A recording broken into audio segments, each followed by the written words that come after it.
Now तुर्की में जो massive earthquake आया था और जिसमें मोर देन 20,000 पीपल की अब तक डेथ हो चुकी है, उसी से रिलेटेड न्यूज़ आज हम डिस्कस करने वाले हैं, जिसमें इंडियन डॉक्टर्स के बारे में बोला गया है। Indian doctors a beacon of hope as Turkey reels under cold after quake.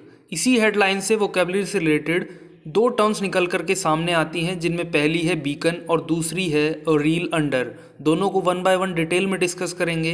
Beacon is a fire और लाइट ऑन हिल और tower and often near the coast which is used as a signal. तो समुद्र तट के निकट पहाड़ी या मीनार पर स्थित प्रकाश शिखा या फिर प्रकाश पुंज या फिर लाइट आप समझ लीजिए, जो स्थान और दिशा का संकेत देती है, उसको बीकन कहा जाता है।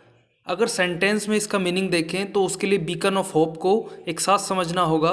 Beacon of hope is something which holds the promise of hope, जिसको हिंदी में आप आशा की किरण भी बोल सकते हैं। अब अगर हम हमारा अगला वर्ड रील अंडर देखें तो हम पाते हैं कि ये एक फ्रेजल वर्ब है, which means to struggle to deal with some oppressive और डिफ़िकल्ट बर्डन और रिस्पॉन्सिबिलिटी।